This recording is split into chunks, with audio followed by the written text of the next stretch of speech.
اللہ بہت شکریہ حسن بھائی، جزاک اللہ خیرہ ہمیں جوائن کرنے کے لیے۔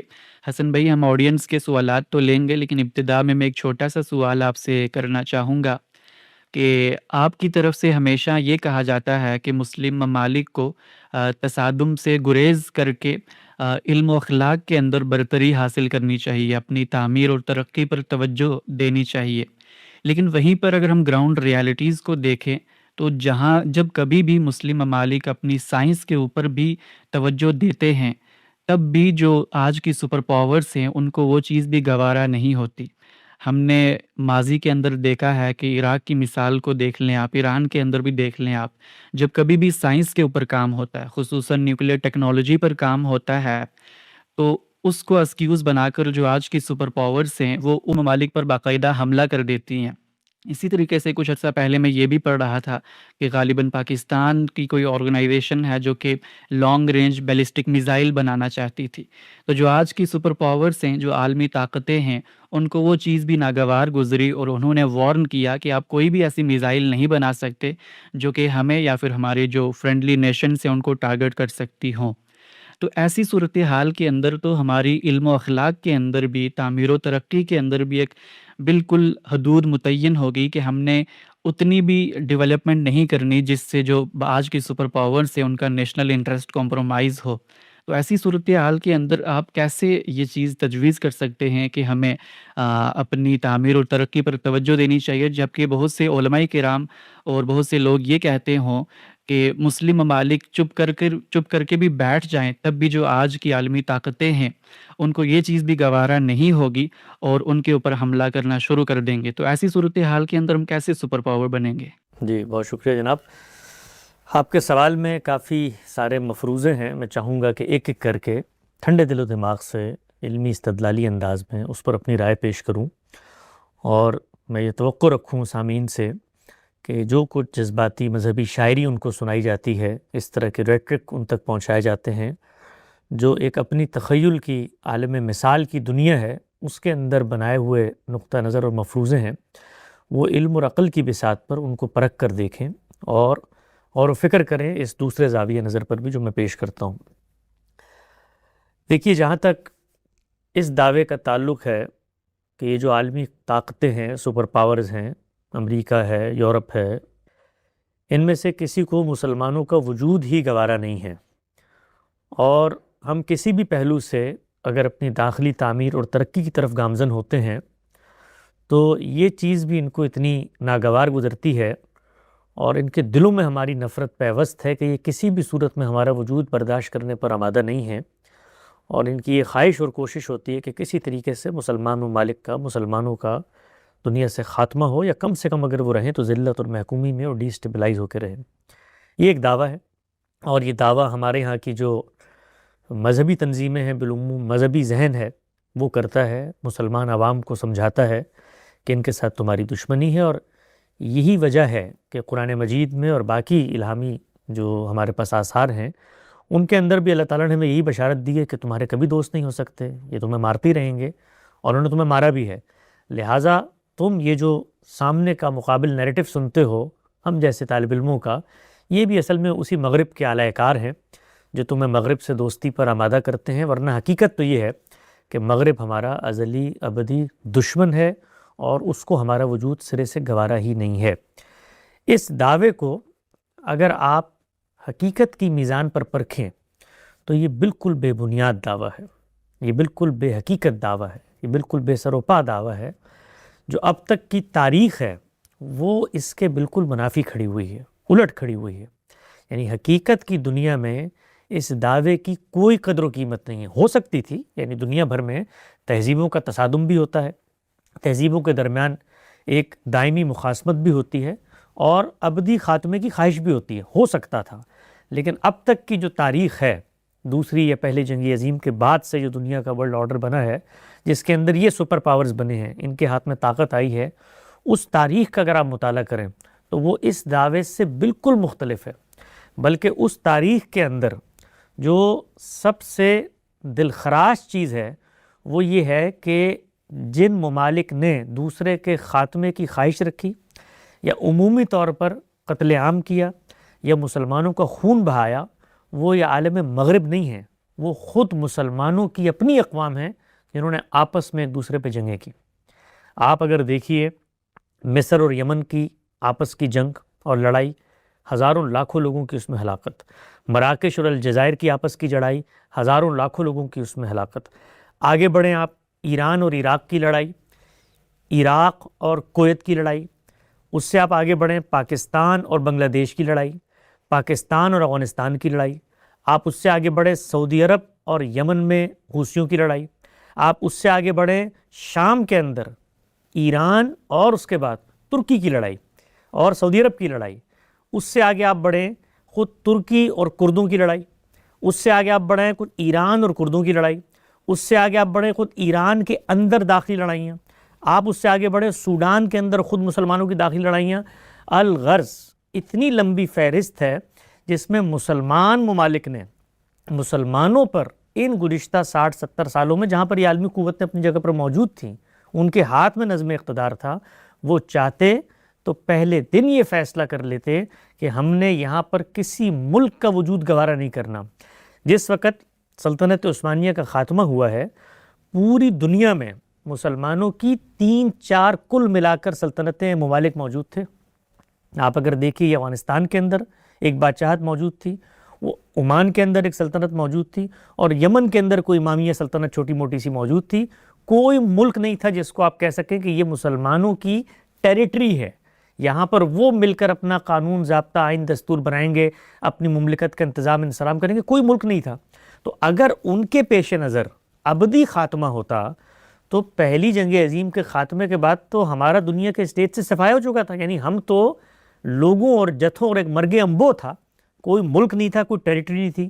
تو انہوں نے تو یہ لکیریں کھینچیں، 2-3 آپ کے پاس چھوٹے چھوٹے سے ملک تھے، اس کے بعد 57 عالمی سلطنتیں آپ کے گرد و پیش میں قائم ہو گئیں۔ تو یہ جو مسلمان ممالک کی باہمی مخاصمت تھی جو گزشتہ 60-70 سالوں میں سامنے آئی ہے، کبھی ہم اس کا ذکر نہیں کرتے، کبھی ہم اس کو زیر بحث نہیں لاتے۔ اس میں انسانوں کا قتل ہوا ہے، مسلمانوں کا قتل ہوا ہے، اور یہ جو قتل ہوا ہے اس کے اعداد و شمار کو اگر آپ جمع کریں تو یہ 60 سے 80 لاکھ محدود اندازے کے مطابق 60 سے 80 لاکھ لوگ ہیں جن کا آپس میں ہم نے قتل کیا ہے۔ تو اس کو اگر آپ حقیقت کی بنیاد پہ دیکھیں تو پھر تو نتیجہ یہ نکالنا چاہیے کہ دنیا میں مسلمان ممالک ہیں جو ایک دوسرے کا وجود برداشت اور گوارا کرنے پر آبادہ نہیں، ان کے سب سے بڑے دشمن خود مسلمان ہیں۔ یہ میں نے آپ کو چند مثالیں دی ہیں، آپ اس کے اندر اترتے چلے جائیں تو آپ کو یہ معلوم ہوگا کہ خود مسلمان ممالک کی جو داخلی خانہ جنگیاں ہیں، ان کے اندر جو مسلمانوں نے دوسرے مسلمانوں کا قتل عام کیا، کبھی ہمارے کانوں پر جوں نہیں رینگتی، کبھی ہمارے لیے یہ چیز باعث تشویش نہیں ہوتی۔ صرف شام کا گزشتہ 15 سالوں کا آپ مطالعہ کریں تو آپ کو اندازہ ہو جائے گا کہ جو کچھ تو خون کا بازار وہاں پہ گرم رہا، ہماری تو رسائی نہیں ہے یمن تک، تو اندازہ ہوگا کہ وہاں پر ہمارے خادم الحرمین الشریفین اور ہماری سلطنت جن کے تحت ہم اپنی مقدس مقامات کی حفاظت ان کو تفویض کر چکے ہیں، وہ جس طرح سے برسر پیکار ہے۔ ہم لوگ جو پاکستان میں رہتے ہیں ان کو افغانستان کے مسلمانوں سے کیا کچھ سہنا پڑا ہے۔ تو لاکھوں نہیں کروڑوں لوگوں کی ہلاکتیں ہیں جو گزشتہ 60-70 سالوں میں مسلمان ممالک کی باہمی ایک دوسرے پر چپکلش اور حملہ آور ہونے کے نتیجے میں سامنے آئی ہیں۔ یہ تصویر ایک طرف رکھیے۔ اس کے بعد دوسری جنگ عظیم کے بعد سے اب تک کوئی 70-75 سال گزر چکے ہیں۔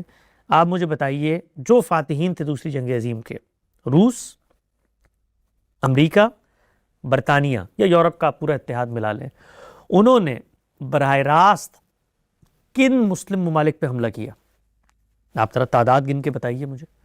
یعنی پہلا حملہ ہے جو مسلمان براہ راست امریکہ پر کیا ہے 2001 11 ستمبر میں، اور وہ حملہ ایک دن میں نہیں ہوا، اس کے پس منظر میں ایران میں دیکھیے یا مشرق وسطیٰ میں دیکھیے، جو عالمی قوتوں کے فیصلے تھے ان کو پہلے دن سے آپ نے ماننے سے انکار کیا، اور اس ملک کے ساتھ جو ان کا اتحادی تھا، جس کو انہوں نے آ کر وہاں بٹھایا تھا، جس طرح ہمارے بھی اتحادی ہوتے ہیں نا، مسلمانوں کے اتحادی ہوتے ہیں، ہم کہتے ہیں فلاں جگہ پر اگر کسی مسلمان پر حملہ ہو تو OIC کو سامنے آنا چاہیے، فلاں تنظیم کو سامنے آنا ہے، مسلمانوں کا سیاسی کنسورشیم تو یہ فطری چیز ہے نا، دنیا میں بنتی ہے۔ تو ان عالمی قوتوں کے بھی کچھ کنسورشیمز ہیں، ان کی بھی کچھ ہمدرد ریاستیں ہیں جن کو انہوں نے وجود پذیر کیا ہے. تو جب ان پر حملہ ہوتا ہے تو یہ در حقیقت اس فیصلے پر، اس عالمی بندوبست پر، ان عالمی قوتوں پر حملہ ہوتا ہے جنہوں نے وہ فیصلے کیے ہوئے ہوتے ہیں. تو ان حملوں کا آغاز کس نے کیا؟ 48 میں ہم نے کیا، 56 میں ہم نے کیا، اس کے بعد 67 میں ہم نے کیا، 72 میں ہوا. یہ سارا معاملہ جو مشرق وسطیٰ میں ہوا وہ ہمارے اقدام سے ہوا، اس کا آغاز ہمارے اقدام سے ہوا. اس کے بعد آپ دیکھیے ایران کے اندر انقلاب آیا، 50 سال تو ہونے کو ہے، نصف صدی ہونے کو ہے. 50 سالوں میں اس عالمی قوت کو کس نے برسر پیکار بنائے رکھا ہے؟ کون مرگ بر امریکہ بزرگ شیطان کے نعرے لگاتا تھا، مسجدوں میں ذکر بالجہر ہوتا تھا؟ کس نے کہا ہوا ہے کہ وہ ہمارے عالمی دشمن ہیں؟ اس کے بعد تنظیمیں بنی، جہادی تنظیمیں. ان جہادی تنظیموں نے کس سلطنت کے خاتمے کا خواب دیکھا؟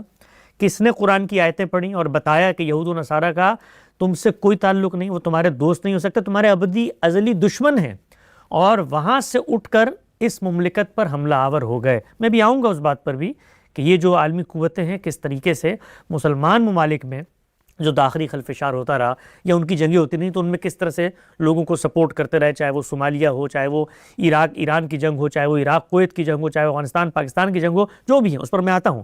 لیکن ایک منٹ کے لیے ذرا مجھے یہ بتائیے کہ ہم اگر ہمارا مذہبی ذہن اگر پہلے دن سے ایک عالمی قوت کو اپنا دشمن گردان رہا ہے اور اس نیریٹو کو اپنے مسجدوں میں، مدرسوں میں، مجھے اتنی حیرانی ہوتی ہے آج کل یہ کچھ اسرائیل کے اندر اور باقی دنیا میں لوگ کچھ تورات کے حوالے دے رہے ہیں، کوئی بائبل کے حوالے دے رہے ہیں کہ بھائی یہ مثال کے طور پہ نیل سے لے کے وہاں تک ہماری سرزمین تھی اور مسیح آئیں گے. تو مسلمان بڑے جذبے سے بڑے پریشان ہیں کہ بھائی یہ تو دیکھو یہ تو ان کا ایک مذہبی نیریٹو ہے، یہ تو اسرائیل کا ایک مذہبی. تو وہ جو مذہبی ایجنڈا ہمارا ہے پچھلے 70 سالوں سے اور پچھلے 1400 سالوں سے، جس کو لے کر ہم گلی گلی، نگر نگر، کریا کریا، بستی بستی، مسجد مسجد خطبے دیتے ہیں کہ دنیا میں یہود تمہارے دوست نہیں ہو سکتے، مسیح تمہارے دوست نہیں ہو سکتے اور ان کا خاتمہ ہوگا. یہ تو کسی درخت کے پیچھے بھی چھپیں گے تو وہاں سے آواز آئے گی کہ اے عبداللہ اس کی گردن کاٹ دے.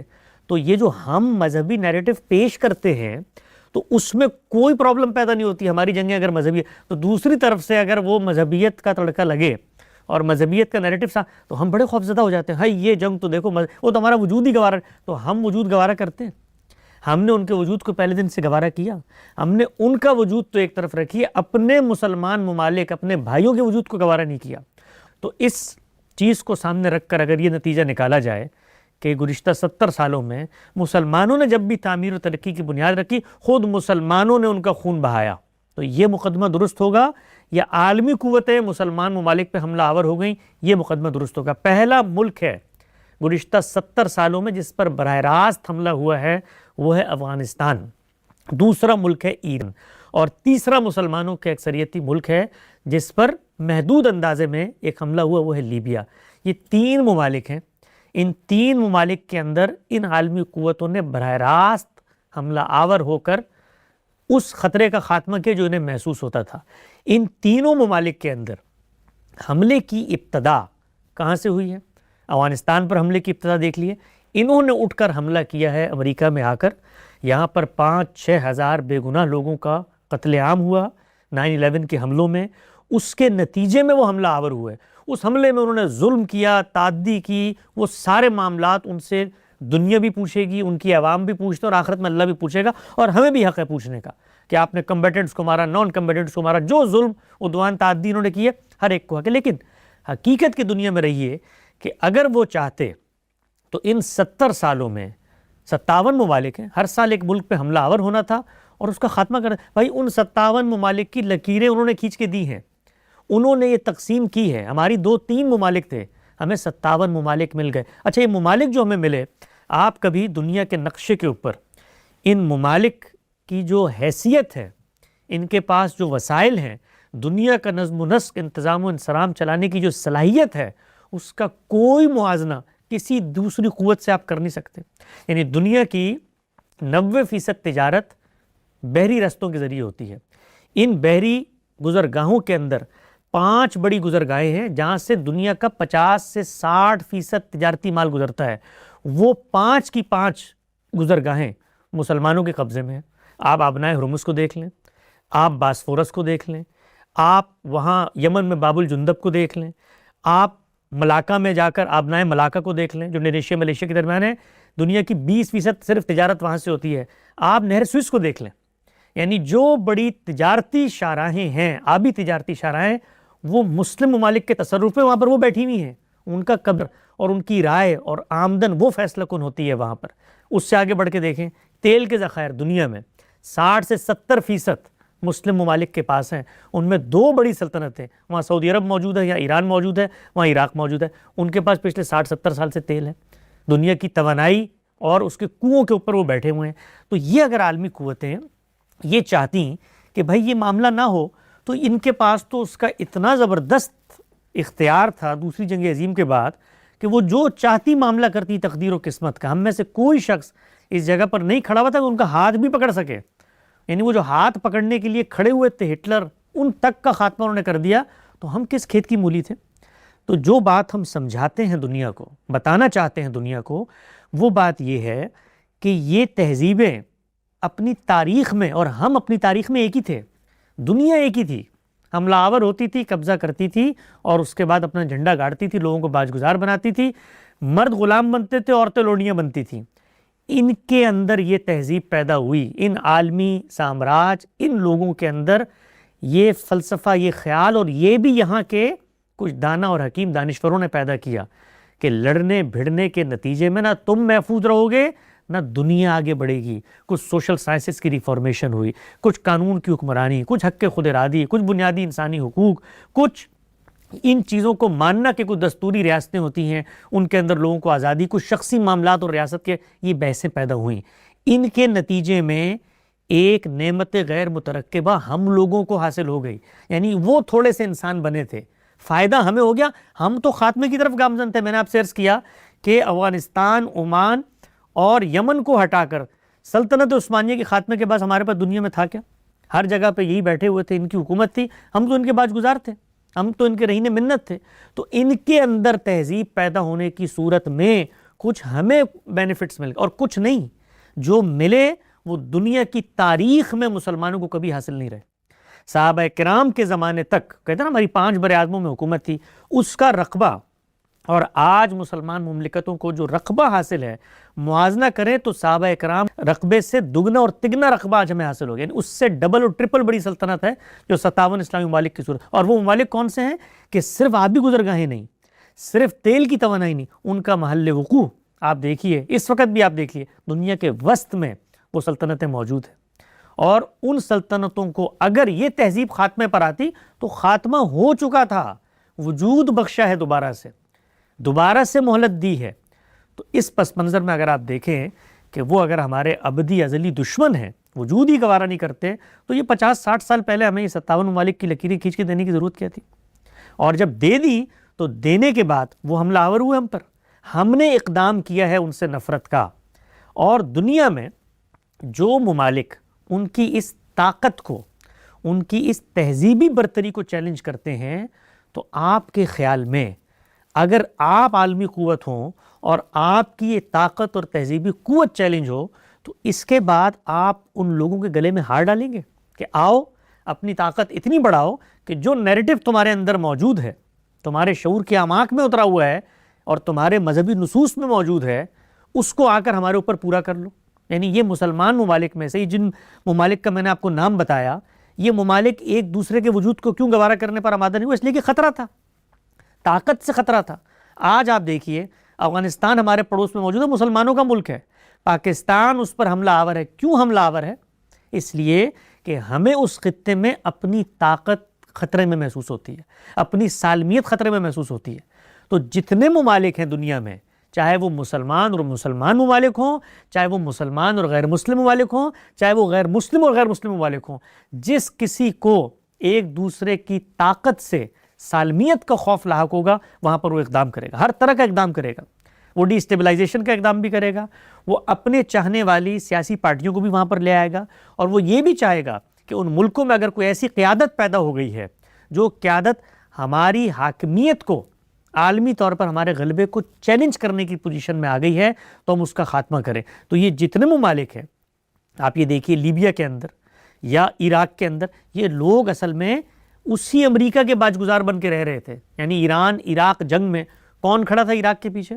عراق کویت جنگ میں کون کھڑا تھا عراق کے پیچھے؟ امریکہ کھڑا تھا. لیکن جیسے ہی ان عالمی طاقتوں چیلنج کرتے ہیں تو پھر اس کے نتیجے میں ایک قیمت ہے جو آپ کو چکانی پڑتی ہے. وہ قیمت صرف ہم نہیں چکاتے، وہ سب چکاتے ہیں. وہ مثال کے طور پہ اگر روس کے پڑوس میں یوکرین کرے گا تو وہ بھی چکائے گا، وہ اگر چین کے پڑوس میں کوئی ملک کرے گا تو وہ بھی چکائے گا. تو یہ دنیا کی سیاست اور طاقت کا کھیل ہے. اس کے اندر ہم یہ کہیں کہ ہم تو ان کو چیلنج کریں گے جی، ہم تو ایٹمی طاقت بنا رہے ہیں، اپنی تعمیر و ترقی کر رہے ہیں. اس سادگی پہ کون نہ مر جائے خدا. یعنی ایٹمی طاقت تعمیر و ترقی نہیں ہے. ایٹمی طاقت اصل میں مخالف قوت کو یہ بتانا ہے کہ میں اس پوزیشن میں آ گیا ہوں کہ اب اس خطے کے فیصلے میں کروں گا، میری سالمیت پہ تم حملہ آور نہیں ہو سکتے، میں تمہارے برسر پیکار ہوں، تمہارے مقابل میں ہوں. اب میں برابر کی قوت پیدا کر رہا ہوں، میں میزائل بنا رہا ہوں جو تمہارے اتحادیوں پر براہ راست حملہ کرنے کے لیے میں استعمال کر سکتا ہوں. تو یہ تعمیر و ترقی نہیں ہے میرے بھائی، یہ ان کو یہ پیغام دینا ہے کہ ہم تمہارے اس عالمی طاقت کو ماننے سے انکاری ہیں، اور انکار کے نتیجے میں ہم اپنی عسکری اور دفاعی صلاحیت اتنی بڑھا رہے ہیں کہ جب کبھی موقع ملے گا اس موقع کو ہم استعمال کریں گے تمہارے خلاف. تو جو چیز مجھے محسوس ہوتی ہے وہ چیز یہ ہے کہ ایک تہذیب میں جو کچھ تھوڑی سی تہذیب پیدا ہوئی تھی، کچھ ان کے مہذب انداز پیدا ہوئے تھے، اس مہذب انداز کو واپس اسی جنگی جنون میں، واپس اسی تہذیبوں کے تصادم میں اگر پہنچانے کا صحرا کسی کے سر ہے تو خود مسلمان ممالک کے سر. یعنی ہمارے لیے تو یہ چیز باعث شکر ہونی چاہیے تھی کہ چلو پھر سے ہمیں ہماری تینوں سلطنتوں کا خاتمہ ہوا، صفوی ہوں، عثمانی ہوں یا مغلیہ ہوں. 17ویں صدی ہمارا زوال کا نقطہ آغاز ہے. تو اس کے باوجود ہمیں دوسری جنگ عظیم کے بعد اتنا کچھ مل گیا، اتنی بڑی بڑی معیشتیں مل گئیں، اتنی بڑی بڑی طاقتیں مل گئیں، تیل ہمارے یہاں سے نکل آیا، بحری گزرگاہیں ہمارے یہاں، ہوائی گزرگاہیں ہمارے یہاں. مشرق وسطیٰ آپ دیکھیے دنیا کی 20-30% جتنی ہوائی آمد و رفت ہوتی ہے اس کا مرکز و محور بن گیا. تو یہ نعمتیں ہمیں حاصل ہوئیں. ان نعمتوں کے حصول کے بعد باہمی طور پر انتشار ہم نے کوئی کمی نہیں چھوڑی.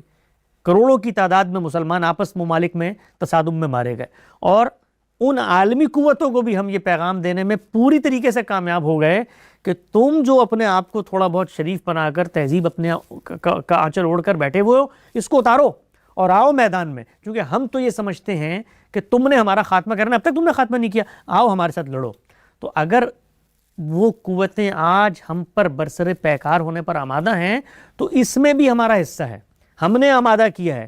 اگر کچھ عالمی بندوبست بنا تھا، اگر کچھ انہی قوتوں نے مل کر بنایا تھا، وہ اقوام متحدہ کا نظام دیکھیے، وہ انٹرنیشنل لا دیکھیے، یہ کوڈ دیکھیے، یہ سب کچھ انہوں نے خود بنایا تھا. یعنی ہم میں سے کوئی ان کو پابند نہیں کر سکتا کہ جی انٹرنیشنل. آج بھی میں سنتا ہوں کہ جی یہ مثال کے طور پر امریکہ نے اور اسرائیل نے انٹرنیشنل لا کی خلاف ورزی کی ہے. وہ لا انہوں نے بنایا تھا، اس لیے بنایا تھا کہ ہم گھر کے بڑے بھائی ہیں، ہم فیصلہ کر رہے ہیں کہ آپس میں کوئی نہیں لڑے گا. یہ انہوں نے فیصلہ کیا تھا. اب چھوٹا بھائی پڑوسیوں سے مل کے اگر سازش کرے تو وہ انٹرنیشنل لا کو مان کے کر رہا ہوتا ہے. ایران نے مثال کے طور پر لبنان میں حزب اللہ بنائی، فلسطین میں حماس کو سپورٹ کیا، اس کے بعد شام کے اندر لاکھوں سنیوں کا قتل عام ہوا اسی نقطہ نظر کے ماننے والے لوگوں کی نسبت سے، اور ان کو انہوں نے سپورٹ کیا. یہ جو کچھ خطے کے اندر ہو رہا تھا یہ کو عالمی انٹرنیشنل لا کو پڑھ کے ایران کر رہا تھا. تو جب آپ نہیں مانیں گے اس عالمی بندوبست کو تو وہ جنہوں نے بنایا تھا وہ کس اصول پہ مانیں گے اس کو؟ وہ کہیں گے بھی ہم نے بنایا تھا نا، ہم نے بنایا تھا تاکہ تم لوگ شرافت سے رہو اور ہمیں نہ چھیڑو، مجھے بڑا بھائی سمجھو. لیکن اب تم مجھے بڑا بھائی سمجھنے پر آمادہ نہیں ہو، اصول میں نے بنایا تھا، ڈنڈا میرے ہاتھ میں ہے، تو اب تم مجھ سے کس چیز پہ مطالبہ کر رہے ہو کہ جی آپ انٹرنیشنل قانون کی پاسداری کریں، آپ مثال کے طور پہ عالمی عرف کی پاسداری کریں. میں نے فیصلے کیے تھے مشرق وسطیٰ میں، تو ان فیصلوں کو اگر تم ماننے پر آمادہ نہیں ہو اور برسر پیکار رہنا چاہتے ہو تو لڑو. تم لڑو گے تو تمہارے خیال میں بیٹھا رہوں گا جس کو میں نے وہاں پر آ کے بٹھایا تھا؟ تو اردن شامل ہوا تھا، جگہ پر پہنچا. مصر شامل ہوا تھا، اپنی حقیقت میں اس جگہ پر پہنچا جہاں پر آج وہ ممالک جو براہ راست عالمی قوتوں کے فیصلوں سے برسر پیکار تھے وہ اپنی اپنی جگہوں پر بیٹھ کر انہی عالمی قوتوں کے ساتھ معاملات کر کے اپنے ملکوں کو آگے بڑھا رہے ہیں. ان کے داخلی تعمیر و ترقی ہو رہی ہے. آج بھی آپ دیکھیے، آپ نے بات کی عالمی قوتوں کو برداشت نہیں ہے، آج بھی آپ دیکھیے ایران کی گرد و پیش میں جو مسلمان ممالک ہیں، گزشتہ 40 سال میں ان ممالک کو سب سے زیادہ خطرہ کس سے ہے؟ ایران سے ہے. خود ہم پاکستان میں پلے بڑھے, ہمیں پتہ ہے ہمارے ہاں جو یہ داخلی تقسیم ہے شیعہ سنی کی تقسیم, اس کے اندر جو اصل مخاصمت تھی وہ کن ممالک کی تھی؟ ایران سے تھی. ہمیں وہاں سے پوری کی پوری ایک تہذیب کو ایکسپورٹ کر کے پاکستان میں لانے کی کوشش کی, عرب ممالک میں لے جانے کی کوشش کی, اور پورے کے پورے مذہبی تصورات, یعنی اس کے اندر کوئی چیز سیاسی حکمت عملی نہیں, مذہبی تصورات, ظہور مہدی, نزول مسیح, دنیا کے اندر کفر و شرک کا خاتمہ, اور اس کے بعد عالمی طاقتوں کو یہ سب مذہبی تصورات ہیں. تو دائمی مخاصمت میں اگر کوئی تہذیب کھڑی ہوئی ہے تو وہ مسلمانوں کی تہذیب ہے, اور مسلمان دنیا پر مسلمانوں کا غلبہ چاہتے ہیں, اسلام کا غلبہ نہیں. مسلمانوں کا غلبہ کیوں؟ اس لیے کہ وہ آپس میں ایک دوسرے کو بھی برداشت نہیں کرتے. تو اس پس منظر میں اگر آپ حقیقت کا جائزہ لیں تو یہ کہنے میں مجھے کوئی عار نہیں ہے کہ دو ہی رویے ہوتے ہیں دنیا میں, یا شکر گزاری کا یا ناشکری کا رویہ. اور اللہ تعالیٰ نے کہا لَإِن شَكَرْتُمْ لَأَزِيدَنَّكُمْ, اگر تم شکر کرو گے تو اللہ تمہیں اور دے گا. ہم لوگ اگر شکر گزاری کے ساتھ اللہ کے شکر گزار اور عابدین میں شامل ہوئے بندے بن جاتے, اور اپنے ممالک کے اندر تعلیم پر توجہ دیتے, اخلاقی برتری پر توجہ دیتے, اور تصادم سے گریز پر توجہ دیتے, تو دنیا سوچ نہیں سکتی کہ جو مقام ہمیں اللہ نے دیا دوبارہ. اور یہ میں سمجھتا ہوں کہ یہ دنیا تو سمجھتی ہوگی کہ عالمی عرف اور تہذیب اور ان سب کے بعد اور سیکنڈ ورلڈ وار نیو, اس میں سب ہوا ہے.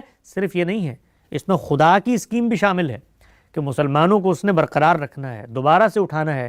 وہ تہذیب جو فلسفے کی سطح پر اٹھی ہے الہات کا مقدمہ لے کر, اس کو علمی طور پر ریفیوٹ کرنا ہے, تو انہی قرآن کے حاملین نے کرنا ہے. اور دنیا میں اخلاق کی برتری سوفسطائیت کے مقابلے میں کسی نے لانی ہے تو انہوں نے لانی ہے. تو یہ اللہ کی اسکیم کا ایک اشارہ تھا کہ اس نے پھر سے ہمیں زندگی دی, پھر سے ہمیں اٹھا دیا, اور پھر سے ہمیں دنیا کے وسط میں لا کر اور ان آبی گزرگاہوں کے سروں پر آ کر بٹھا دیا جہاں دنیا کی شہرگ ہے اور رستے چلتے ہیں. لیکن ہم لوگوں نے اس چیز پر توجہ دینے کے بجائے اس چیز پر توجہ دی کہ نہیں, ہم تو ابدی طور پر باہمی پرسر پیکار رہیں گے. نہ ہمارا باہمی اتحاد ہے, نہ ہمارے اخلاقی برتری ہے, نہ ہمارے تعلیم اور سائنس کی برتری ہے. یہ سائنس اور ٹیکنالوجی یہ جو ہمارے یہاں آپ کو نظر آتی ہے نا کچھ تھوڑی بہت, دفاع کے اندر بھی, یہ سب کچھ بھی ان عالمی قوتوں کی جو مخاصمت میں کھڑی ہوئی عالمی قوتیں ہیں ان کا سرکہ ہوتی ہے میرے بھائی. وہ ہمیں لا کر دیتے ہیں چیزیں کہ اس عالمی قوت سے میرا مقابلہ ہے, اب میں تمہیں پیادہ بناتا ہوں. جیسے ہم پیادے بنے, جیسے ہم خود پیادے بنے امریکہ کی جنگ میں افغانستان جہاد کا نام لے کر, جیسے اور مسلم ممالک پیادے بنتے ہیں, تو کبھی ہم چین کا پیادہ بنتے ہیں, کبھی ہم روس کا پیادہ بنتے ہیں, کبھی ہم امریکہ. تو ہم یہ سمجھتے ہیں کہ ہم تو عالمی قوتوں سے برسر پیکار ہیں. ان کو ہم نے وہاں سے شکست فاش دے کے بھگا دیا. آج افغانستان کو دیکھیے, یعنی وہ جس کے ہم گن گاتے تھے کہ اس نے 40 کے قریب عالمی قوتوں کو شکست دے دی, وہ 40 کے قریب عالمی قوتوں کو شکست دینے والے مرد مجاہد, ان پر آج کون حملہ آور ہے؟ پاکستان, اسلامی جمہوریہ پاکستان. وہ کابل و قندھار پہ حملے کر رہا ہے. کیوں کر رہا ہے بھائی؟ اس لیے کہ اس عالمی قوت سے اس نے معاملہ کیا ہے. اس کا بجٹ, آج بھی افغانستان کا بجٹ ہر مہینے ملینز آف ڈالر امریکہ سے آتے ہیں, جس کی وجہ سے وہ ملک چل رہا ہے. ان لوگوں نے بیٹھ کر معاہدہ کیا ان سے کہ جی آپ ہمارے دشمن نہیں ہیں, آج سے اب ہمارا رخ ذرا پاکستان کی طرف ہوگا. تو یہ کچھ حقائق ہیں, تلخ ہیں, مشکل ہیں, ہضم کرنا مشکل ہے, اس لیے کہ جو مذہبی شاعری اور ریٹرک ہم نے سنی ہوئی ہے اس کے بالکل مخالف ہے, اس کے بالکل خلاف ہے.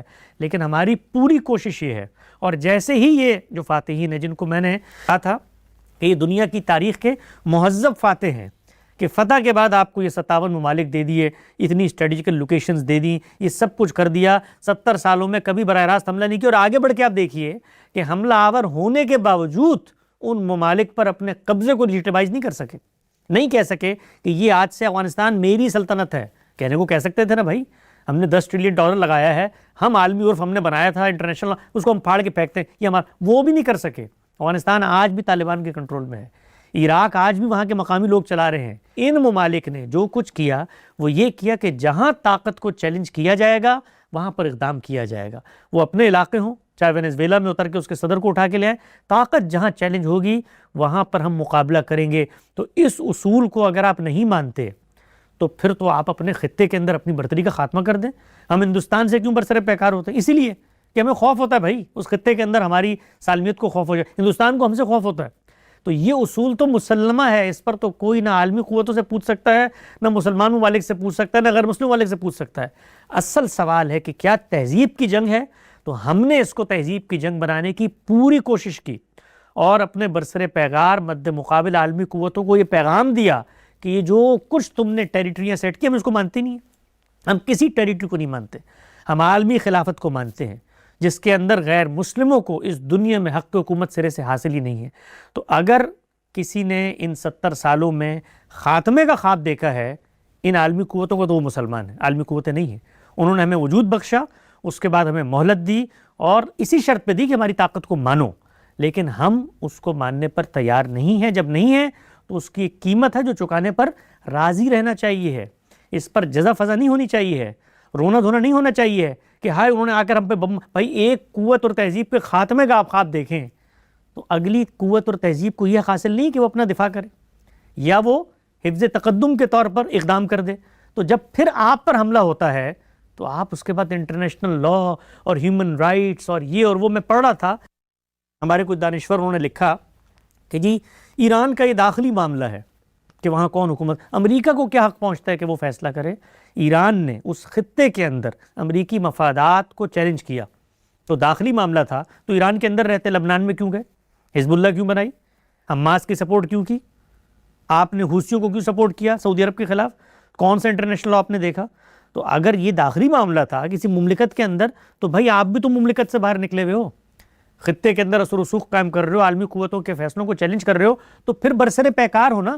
تو ایران گزشتہ 50 سال سے عالمی قوت سے برسر پیکار تھا، وہ اس کا حوصلہ تھا، اس کا صبر تھا، وہ اگر چاہتا تو پہلے دن حملہ آور ہو سکتا تھا، وہ اب حملہ آور ہوا ہے تو ہم کچھ نہیں کر سکتے اس لیے کہ ہمارے پاس طاقت نہیں ہے، وہ پہلے دن حملہ آور ہو جاتا تب بھی کچھ نہیں کر سکتے تھے ہم۔ تو ان چیزوں کو سمجھنے کی ضرورت ہے۔ یہ جذبات کی دنیا میں یہ خطیبانہ اور وائزانہ بیانات جن سے جو کچھ بچی ہوئی طاقت ہے، مسلمانوں کے وہ سب سے بڑے دشمن ہیں جو مسلمانوں کو آج لڑنے پر آمادہ کر رہے ہیں، سب سے بڑے دشمن ہیں، اس لیے کہ اس لڑائی کا انجام وہی ہوگا جو انجام ہم دیکھتے چلے آئے ہیں۔ یہ چھوٹے موٹے سے کاسمیٹک نوعیت کی چیزیں وہ ہم لوگ اگر اگلے چاہیں تو ہمارا خاتمہ کر سکتے ہیں، یہ مہلت ہے ان کی طرف سے کہ ہم برقرار ہیں۔ اچھا آپ کہیں کہ کتنی شکست خوردہ ذہنیت ہے، ہم آگے بڑھ کے کیوں نہیں کر سکتے؟ تو آپ مجھے بتائیے کون کرے گا؟ یعنی پورے مسلم ممالک کے اندر 4 ممالک ہیں جن کے پاس باقاعدہ ایئر فورس ہے، کچھ ترکی، مصر، یہ سعودی عرب اور پاکستان، ٹھیک ہو گیا۔ ان میں جو کچھ فضائی قوت موجود ہے لڑنے کی، ان کی 90% ٹیکنالوجی مغربی اقوام کی دی ہوئی ہے، وہ جہاز اڑ کے اس طرف جا نہیں سکتے۔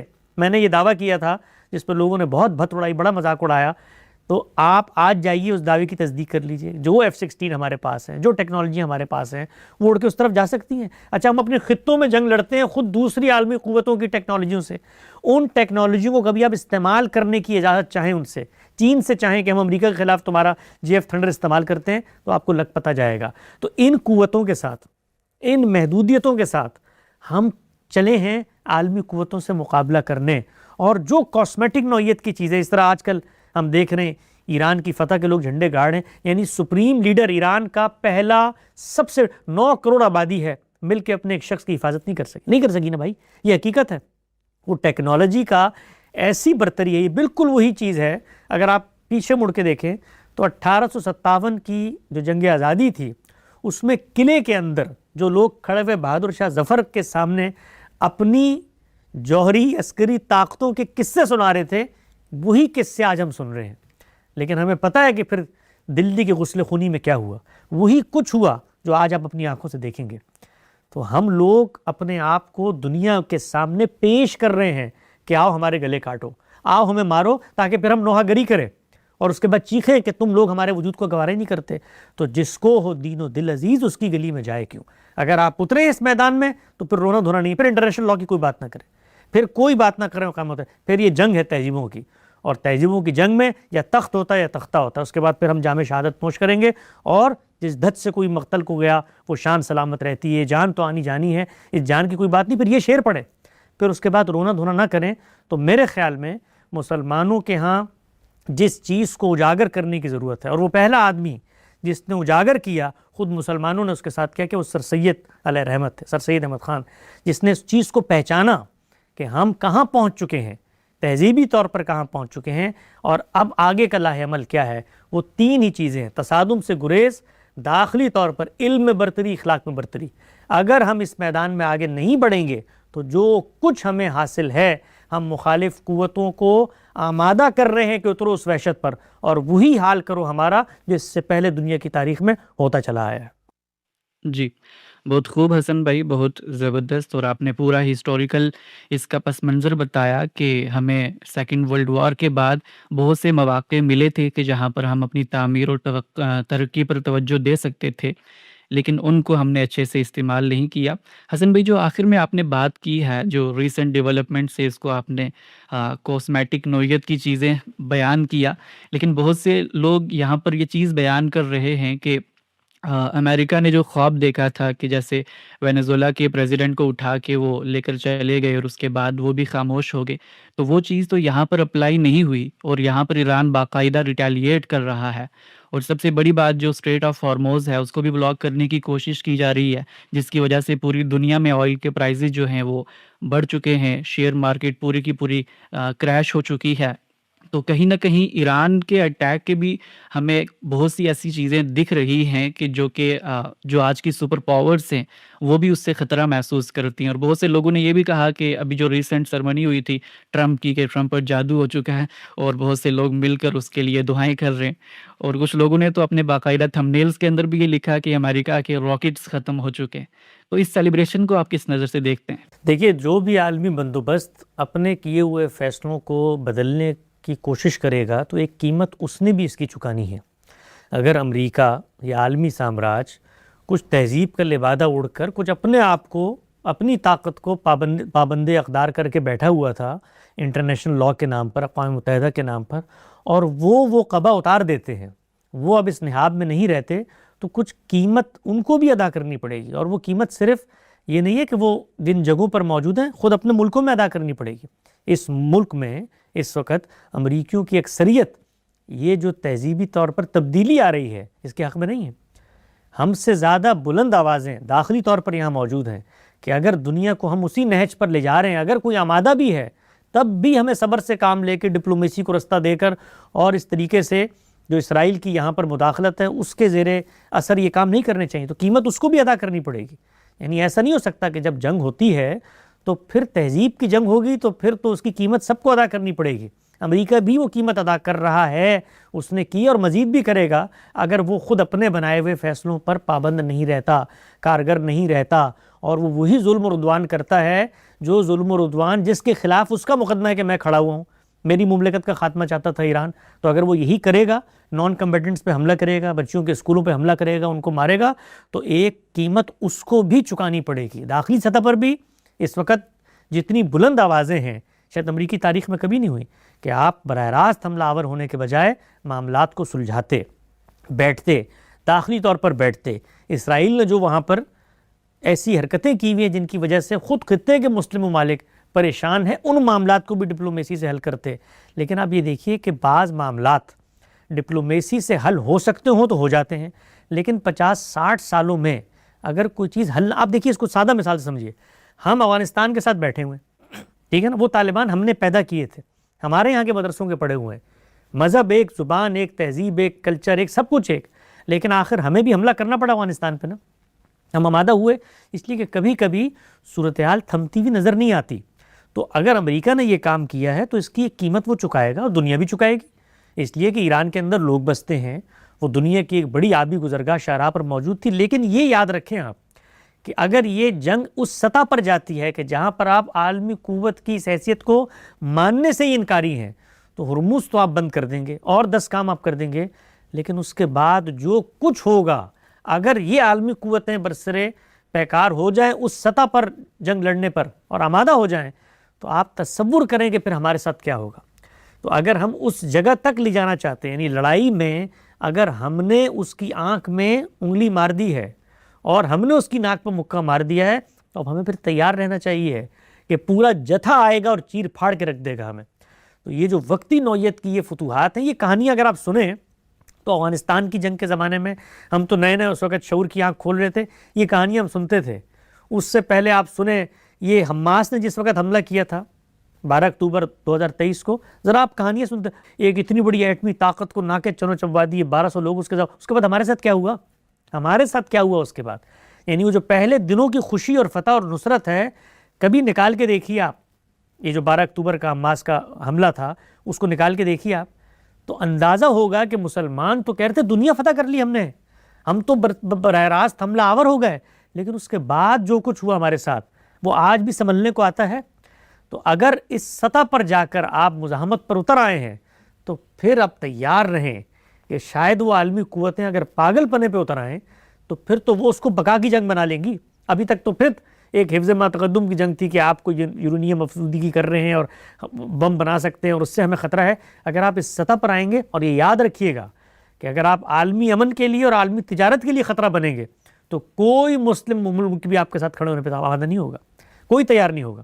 آپ کے خیال میں اس وقت پاکستان میں جو صورتحال ہے، یہ تیل کی قیمتیں اور تجارت اور یہ سب، مشرق وسطیٰ کا خطہ، آپ امارات کو دیکھیے، آپ عراق کی سلطنت کو دیکھیے، آپ یہ باقی قطر کو دیکھیے اور عمان، سب کو دیکھیے، سعودی عرب کو دیکھیے، وہ آمادہ ہوں گے۔ تو اگر کوئی سطح پر جا کر لڑنے کو تیار ہے تو یاد رکھیے پھر وہ بقا کی جنگ بن جائے گی، اور اس بقا کی جنگ میں پھر بنیادی انسانی حقوق کی بحث بھی نہیں ہو سکے گی، یہ بات یاد رکھیں۔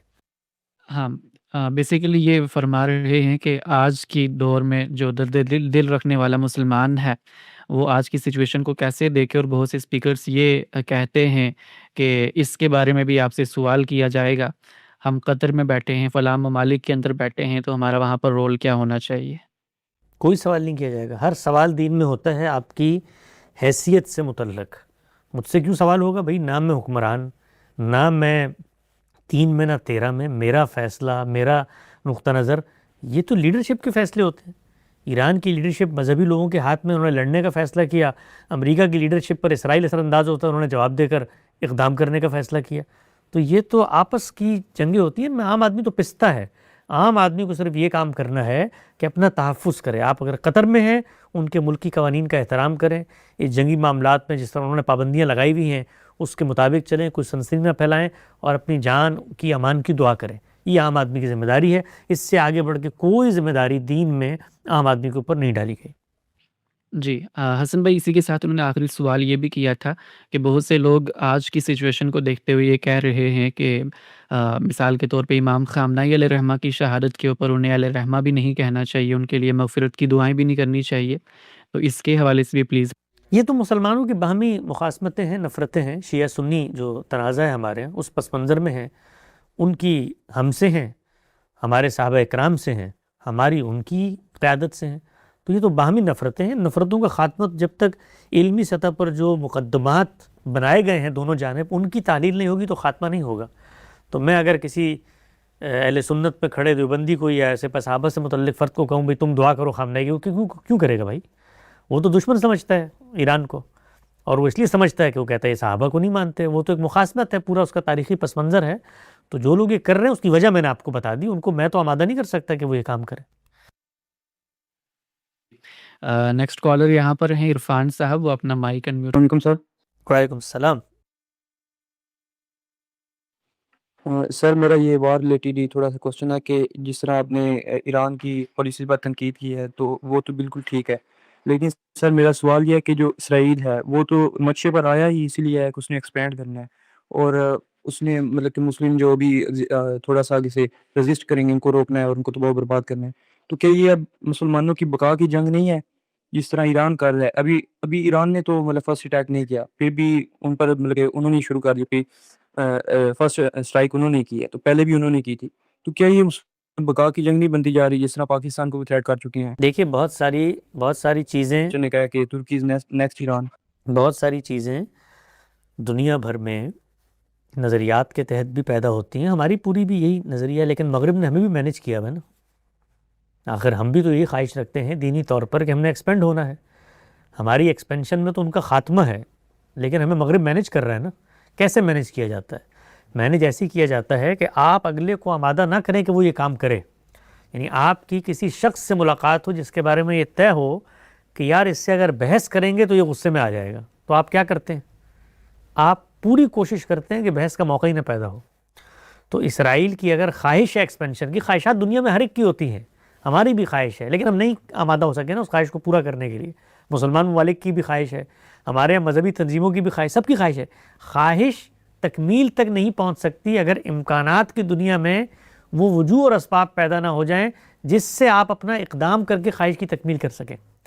تو اسرائیل اگر پیدا ہی اس لیے ہوا ہے، ایک منٹ کے لیے مان لیتے ہیں، اگرچہ میں اس نقطہ نظر سے آمادہ نہیں ہوں، مذہبی جو نیریٹیوز ہوتے ہیں وہ مذہبی کتابوں میں رہتے ہیں، اور دنیا کی جو عملی حقائق اور سیاست ہوتی ہے وہ روزمرہ کی زندگی کی ضرورت ہوتی ہے. تو مذہبی نیریٹیو جس طرح ہمارے یہاں ہیں اس طرح اسرائیل کے بھی ہوں گے، لیکن وہ جب وہاں پر بنے ہیں ان کے ساتھ ایک اتنا بڑا معاملہ ہوا جو ہولوکاسٹ کے اندر ہوا، اور پھر وہ وہاں پر آ کر عالمی قوتوں نے وہاں پر ان کو بٹھایا. بٹھانے کے بعد ان کی خواہش یہ تھی کہ بھائی ہم تو یہاں پر آئے ہیں تو آنے کے بعد ہمیں ویلکم کیا جائے، ہمیں عالمی قوتوں کی آشد بار سے ہم بیٹھ رہے ہیں. لیکن ان کو اندازہ ہو گیا کہ مقامی قبولیت نہیں ہے، تو لڑنے بھڑنے کا آغاز انہوں نے بھی کر دیا، نقبہ بھی کیا، اور وہ بیر یونس پہ بھی حملے کیے، اور آپس کی گرد و پیش کی سب کچھ ہوا. تو اس سب میں ہم نے اس کو پورا موقع دیا کہ وہ جتنی طاقت کا ظہور کر کے اپنے مقاصد حاصل کر سکتا ہے کر لے. ہم جنگ لڑیں گے، تم بھی لڑو، ہم پتھر ماریں گے، تم وہاں سے ڈیزی کٹر میزائل مار دینا، کیونکہ تمہارا تو ہدف یہ ہے نا کہ تم تو دنیا پہ قبضہ کرنا چاہتے ہو، ایکسپینشن چاہتے ہو، تو ہم اس میں تمہارے لیے سازگار ماحول پیدا کرتے ہیں. آج دیکھیے لبنان کے 10% حصے پہ اس نے قبضہ کر لیا. جب اسرائیل بنا تھا دنیا کے نقشے پر، اس وقت کا اس کا حجم دیکھیے اور آج کا حجم دیکھیے. تو اگر اس کی خواہش بھی تھی تو خواہش کی تکمیل کے لیے ہم باعث بنے ہیں. جی بہت شکریہ حسن بھائی. آخری سوال لے لیتے ہیں کیا ہم حسن بھائی؟ لے لیں آخری سوال. آخری سوال ہے رمضان صاحب سے، وہ اپنا مائک انمیوٹ کر کے سوال کر سکتے ہیں. جی السلام علیکم ورحمۃ اللہ وبرکاتہ. وعلیکم السلام ورحمۃ اللہ. جی میرا سوال یہ تھا کہ آپ نے جو ابھی کہا نا یہ کہ امریکہ اس لیے ہم لوگوں کے اوپر یعنی حملہ آور ہو رہا ہے کیونکہ ہم لوگوں نے اس کو چھیڑا ہے. تو یہ چیز تو اگر ہم نیٹی-گریٹیز یا پھر ریئلسٹک پکچر کو اگر ہم لوگ پیش کریں تو وہ تو یہی ہے نا کہ ہم امریکہ کو جب یعنی امریکہ اور اسرائیل نے جب یعنی فلسطین کے اوپر ظلم کیا ہے تب جو ہے ایران یا پھر جو اسلامی ممالک ہیں انہوں نے یعنی امریکہ کے اوپر حملہ آور ہوئے ہیں. تو جو ریئلسٹک پکچر یہ ہے کہ ہمارے بھائیوں کے اوپر جب حملہ آور یہ لوگ ہوئے ہیں تب ہم لوگ پھر سے حملہ آور ہوئے ان کے اوپر کیونکہ انہوں نے ہمارے بھائیوں کے اوپر جو ہے وہ حملہ کیا. ایسا نہیں ہوا. یہ چیز یعنی ہم یہ پوری مذہبی شاعری ہے جو آپ کو سنائی جاتی ہے، ایسا نہیں ہوا. ایک خطے کے اندر اسرائیل کو وجود بخشنے کا فیصلہ کیا عالمی قوتوں نے، اس کو مسلمانوں نے ماننے سے انکار کیا. اردن اس پہ حملہ آور ہوا، مصر اس پہ حملہ آور ہوا، شام اس پر حملہ آور ہوا. ہم نے جنگیں کیں، اقدام کر کے جنگیں کیں. ان جنگوں میں ہمیں شکست ہوئی اس لیے کہ پیچھے امریکہ کھڑا تھا. اس کے بعد اس کے 20-30 سال کے بعد ایران وجود پذیر ہوا. اس نے وہی اسٹریٹجی جو لڑنے کی اپنائی ہوئی تھی، عالمی قوتوں کے فیصلے کو نہ ماننے کی اپنائی ہوئی تھی، اسی کو اپنایا اور مزاحمت کو تیز کیا. اس میں کئی مرحلے آئے سیاسی مفاہمت کے. ان سیاسی مفاہمتوں کو فیل کرنے کی پوری کوشش کی گئی. اوسلو معاہدہ ہوا جس میں دونوں ریاستوں نے ایک دوسرے کے وجود کو تسلیم کرنے کی بات کی. اس کے بعد جو کچھ مذہبی تنظیمیں تھیں، حماس، حزب اسلامی، جہادی تنظیمیں، انہوں نے اسرائیل کے اندر حملہ آور ہو کر کچھ تو خون کا بازار گرم کیا، خود کو حملے کیے، دسیوں کی تعداد میں عام لوگوں کو مارا. تو یہ ایک تاریخ ہے. یہ جو ایک سیکنڈ میں آ کر ایک کہانی سنائی جاتی ہے کہ یہ ہم لوگ بیٹھے ہوئے تو سکون سے امریکہ نے آ کے حملہ، ایسا نہیں ہوا نا بھائی. حقیقت کی دنیا میں ایسا نہیں ہوا. کون سا حملہ کیا امریکہ نے فلسطینیوں کے اوپر؟ اسرائیل کو وہاں پر لا کر برطانیہ نے معاہدہ باسفور کے بعد بٹھایا. اس کے بعد اقوام متحدہ نے اس کو تسلیم کیا، اس کو ہم نے ماننے سے انکار کر دیا. اس کے بعد باہمی جنگیں ہوئیں، ان جنگوں میں وہ جیتا، اس نے اپنی ایکسپینشن کی، ہم بھی لڑتے رہے، وہ بھی لڑتا رہا. لڑتے لڑتے یہاں تک پہنچے کہ آپس میں ایک دوسرے کو تسلیم کریں. 90 کے اندر معاملات ٹھیک ہونے شروع ہوئے. دونوں طرف کی مذہبی قیادتوں نے نہیں مانا. اس کے بعد حماس کو وہاں پر اقتدار کس نے دیا؟ غزہ کے اندر. یہ مصر کے پاس تھا پہلے غزہ 30 سال، پھر اس کے بعد یہ فلسطینیوں کے سپرد ہوا تو اسرائیل یہاں پہ تھا. اسرائیل نے سپرد کیا حماس کے. وہاں پر الیکشن ہوئے. اس الیکشن میں ایک ملک کے اندر جو فلسطین ہے، دوسری طرف مسلمانوں کی دوسری قیادت برسر اقتدار آ گئی. ان کی باہمی طور پر لڑائی ہوئی. یہاں پر مسلمانوں نے ایک دوسرے کا خون بہایا. ایک دوسرے کو کیا کہتے ہیں آپ ذرا سنیے محمود عباس کی گفتگو حماس کے بارے میں. وہ حماس وہاں پر تھی، ان کو سیاسی ان کا ونگ بنا، انہوں نے حکومت سنبھالی. انہوں نے حملہ کیا اقدام کر کے اسرائیل کے اوپر. اس سے پہلے اسرائیل وہاں پر براہ راست حملہ آور ہوا تھا. تو پہلے ہم نے جو جنگ ہوتی ہے تو جنگ میں تو اگلا لڑے گا نا. تو جنگیں کی ہیں ہم نے. یہ جو کہانی سنائی جاتی ہے کہ ہم تو وہاں سکون سے بیٹھے ہوئے تو اس کے اوپر، بھائی ہم نے جنگیں کی ہیں یار. جنگوں میں خون بہتا ہے، اقدام کرتے ہیں تو جنگیں ہوتی ہیں. اس میں امریکہ ساتھ دیتا ہے اسرائیل کا. یعنی اب حقیقت کی دنیا میں آ کر کھڑے ہو جائیں خدا را مسلمان. یہ جو کہانیاں ہمیں سنائی جاتی ہیں یہ فریب پر مبنی کہانیاں ہیں. جھوٹ پر مبنی کہانیاں ہیں. جب آپ آمادہ جنگ ہوں گے تو خون بہے گا, اس پر نوحہ گری نہیں بنتی. آپ کا صلی اللہ علیہ وسلم جن کا آپ صلی اللہ علیہ وسلم کے بھی یہی سنا تھا نا کہ جب آپ صلی اللہ علیہ وسلم کو یعنی پاور ملی تو سپر پاورز جو اس وقت کی تھی رومن امپائر اور پرشین امپائر, اس کے خلاف آپ صلی اللہ علیہ وسلم جہاد کیا. حضرت عمر نے بھی کیا, ابو بکر صدیق رضی اللہ تعالیٰ عنہ نے بھی کیا. اور آپ صلی اللہ علیہ وسلم کے بخاری اور مسلم میں حدیث ہے کہ آپ صلی اللہ علیہ وسلم فرمایا کہ مجھے اللہ تعالیٰ نے اس وقت تک جہاد کا حکم دیا ہے جب تک کہ ایک کافر جو لا الہ الا اللہ محمد رسول اللہ کا اقرار رکھتے ہیں. جی ہاں بالکل ٹھیک. یعنی اس سے تو تو اس کا مطلب یہ ہے, تو بھائی اس کا مطلب یہ ہے کہ جب آپ صلی اللہ علیہ وسلم اتھارٹی میں یہ آپ تو آپ صلی اللہ علیہ وسلم نے حملہ آور ہوئے. بالکل ٹھیک ہے, ہو گیا نا حملہ آور. تو اس کا مطلب یہ کہ جو پچھلا مقدمہ تھا اس کو ذرا واپس لے لیجیے آپ تھوڑی دیر کے لیے, کہ ہم تو بیٹھے تھے امریکہ ہم پر پہلے حملہ. اس کا مطلب یہ کہ آپ نے تو حملہ آور ہونا ہی ہے نا. اس کا مطلب یہ ہے کہ آپ دینی لحاظ سے اس چیز کو جائز سمجھتے ہیں کہ یہ دیکھیے نا, یہ تو میرے پورے موقف کی تائید میں آخر میں آپ نے خلاصہ کر دیا کہ ہمیں تو یہ حق رسول اللہ نے تلقین کی ہے کہ ہم نے حملہ آور ہونا ہے. آپ صلی اللہ علیہ وسلم تو 313 جو ہے وہ بدر میں بات مکمل. تو انہوں نے یعنی اسلحے کو اپنا یعنی وہ مد نظر نہیں رکھا, وہاں پہ انہوں نے یقین کو توقع کو اپنے مد نظر. ایسا بالکل نہیں ہوا, ایسا بالکل نہیں ہوا. کوئی 313 اٹھ کر برسر پیکار نہیں ہو گئے. آپ ذرا پڑھیے سورہ انفال کو کھول کے پڑھیے کہ 313 نے عالمی قوتوں سے مقابلہ کر لیا. کوئی ایسا واقعہ سرے سے ہوا ہی نہیں. جو غزوہ بدر کا مارکا ہوا ہے ذرا اس کو کھول کر سورہ انفال کے اندر پڑھ لیجئے کیا ہوا ہے. اللہ نے فیصلہ کیا ہے, مسلمان آمادہ نہیں تھے جنگ کے لیے, اللہ نے فیصلہ کیا کس طریقے سے وہ ان قافلوں کو وہاں پر لے کر آ گیا. اللہ نے کہا میں نے اس کو یوم فرقان بنانا ہے. 313,000 کے مقابلے میں تھے. اللہ نے کہا میں فرشتے اتاروں گا, نصرت کا اظہار ہوگا, تم نے سینہ سپر رہنا ہے. اس میں خدا کے پیغمبر کے ساتھ فرشتوں کی مائیت کا ظہور ہوا. اللہ نے وعدہ کیا ہوا تھا یہ میرا رسول آیا ہے, وما کننا معذبین حتی نبعث رسولا, جب رسول آ جاتا ہے ہم قوموں کو عذاب دے دیتے ہیں. کتب اللہ لاغلبن انا ورسولی, میں نے فیصلہ کر دیا ان کو غالب کرنے کا. یعذبہم اللہ بایدیکم, تمہارے ہاتھوں سے عذاب آئے گا. یہ پیغمبر ہے, یہ کوئی دائی نہیں ہے عام سڑک پہ کھڑا ہوا. اس کے آنے کے بعد دنیا کی اسکیم نقشہ ہم چینج کر دیتے ہیں. جو اس کو نہیں مانتا وہ ذلت اور محکومی میں رہتا ہے. رسول اللہ نے فرمایا جعل اللہ رزق تحت ذل رمحی وجعل الصغار علی من خالف امری من تشبہ بقوم فہو منہم وحشر معہم. خدا کی مائیت کا ظہور تھا. اللہ نے حکم دیا کہ یہ جنگ تم نہیں کر رہے, میں کر رہا ہوں. بدر کی جنگ اللہ نے کی تھی, انسانوں کا فیصلہ نہیں تھا. انسان تو قرآن مجید پڑھیے, انسانوں کا بیان حکایت کر کے اللہ تعالیٰ بتا رہے ہیں کہ ان کی خواہش کیا تھی کہ تجارتی قافلہ آ جائے ان سے برسر پیکار. ہم نے کوشش کی کہ سب ایک نقطے پر اس وقت پہنچیں کہ جہاں پر جنگ چھڑ جائے. اور پھر طاقت کا موازنہ کیا کہا اللہ تعالیٰ نے, 1000 کے مقابلے میں 313, وہی شمشیریں, وہی گھوڑے اور سب, اور فرشتوں کی نصرت. پھر آگے بڑھ کے اللہ تعالیٰ نے کہا اب تمہاری وہ قوت نہیں رہی, ایک کے مقابلے میں 10 ہو تب بھی جنگ نہیں کرنا.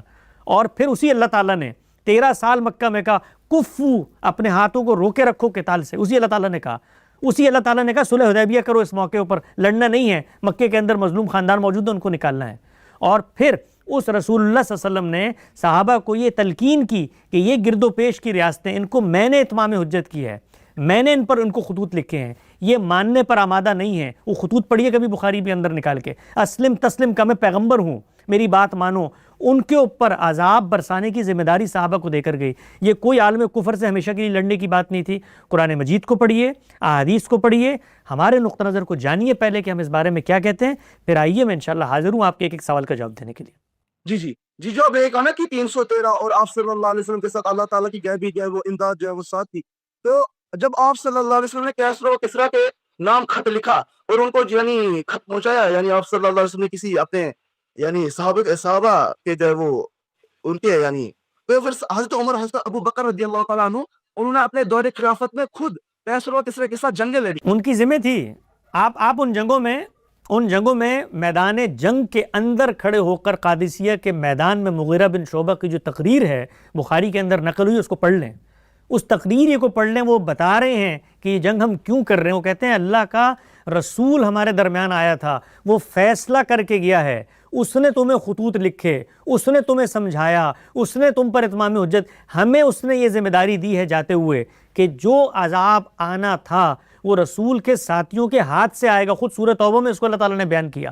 وہ عذاب نافذ کرنے ہم آئے ہیں. اور پھر خود انہوں نے بتایا کہ آج ہم جب قتال کر رہے ہیں، قتال زمین پہ کر رہے تھے، لگ رہا تھا آسمان سے ہو رہا ہے، مچھلیوں کے ڈھیر ہمارے سامنے ہاتھ باندھ کر رکھ دیے گئے اور ہم نے ان کی گردنیں اڑا دی. تو یہ الہی سنت کا ظہور تھا، الہی قانون کا ظہور تھا. رسالت مآب صلی اللہ علیہ وسلم اور ان کے صحابہ اس پر مامور تھے. 1 انچ صحابہ کرام وہاں سے آگے نہیں بڑھے. آپ اگر قانون اتمام حجت اور عذاب کے زیر عنوان ہماری 23 اعتراضات سیریز میں گفتگو پڑھ لیں اور ہماری کتاب حدیث پر علم النبی اس میں اتمام حجت اور عذاب کا پورا باب دیکھ لیں تو پورے قرآن مجید، پورا ذخیرہ حدیث اس کو سامنے رکھ کر ہم نے بتایا ہے کہ صحابہ کے اکرام کی غایت کیا تھی، مقصد کیا تھا، اذن اور حکم ان کو کیسے ملا اور یہ کس الہی قانون کے تحت ہوا ہے. اس میں آپ پہلے ہماری رائے پڑھ لیں، اس پر آپ کو کوئی سوال ہو تو میں حاضر ہوں. لیکن یہ آپ جان لیں، یہ مسلمانوں پر بالکل واضح ہو جانا چاہیے ہے ان کی تقریر سن کے کہ یہ وہ مذہبی ذہن ہے جو بات کرتا ہے جب بم گرتا ہے یا کہیں پر کوئی خون نکلتا ہے تو یہ دیکھیے یہ غیر مہذب فاتحین اور یہ عالمی سامراج اور انٹرنیشنل لا اور اقوام متحدہ یہ کسی کو نہیں مانتا ہے، ہمارا خاتمہ چاہتا ہے. اور گفتگو کیا ہے کہ ہمارے پیغمبر نے روما اور فارس کی سلطنتوں کا خاتمہ کیا تھا، صحابہ اکرام نے کیا تھا، ہم بھی کریں گے، بغیر طاقت کے کریں گے. 313 لڑ گئے تھے، ہم بھی لڑیں گے. تو یہ نیریٹو جب ایک طرف آپ رکھیں گے تو اس کے بعد مسلمانوں کا رونا دھونا نہیں بنتا. جی اس کا مطلب جی، اس کا مطلب آپ یہ کہہ رہے ہیں کہ آپ صلی اللہ علیہ وسلم فرما گئے کہ رسول اللہ نے بالکل ٹھیک عمل کیا. رسول اللہ نے نہیں بالکل ٹھیک، رسول اللہ نے بالکل ٹھیک عمل کیا. محمد رسول اللہ اقرار کافر مذہب. رسول اللہ نے بالکل ٹھیک عمل کیا، قرآن کے مطابق کیا. صحابہ نے بالکل ٹھیک عمل کیا، قرآن کے مطابق کیا. آپ کی جو انڈرسٹینڈنگ ہے وہ غلط ہے. آپ صلی اللہ علیہ وسلم فرمایا ہے. ذرا اس روایت کو نکال کے دیکھ لیں، اور جو فرمایا ہے اس پر ہم بھی عمل درآمد ہیں. جہاد کا قانون کیا ہے؟ قیامت تک جہاد انسانوں نے کرنا ہے، ظلم اور عدوان کے خلاف ہوگا، مذہبی تسلط اور غلبہ دین کے لیے نہیں ہوگا. بھائی بہت شکریہ. آپ سے گزارش ہے کہ آپ GCIL پر موجود قانون اتمام حجت کی سیریز دیکھیں. ایک ایک سوال کا جواب غامدی صاحب نے تفصیلاً دیا ہے اور اس کے بعد انشاءاللہ اگر کبھی آپ کی ڈاؤٹ ہوئی تو انشاءاللہ آپ کو پھر سے لیں گے. بہت شکریہ حسن بھائی، جزاک اللہ خیرہ ہمیں جوائن کرنے کے لیے. ہم یہیں پہ اپنے پروگرام کا اختتام کرتے ہیں. اللہ حافظ. اللہ حافظ. بہت شکریہ. السلام علیکم.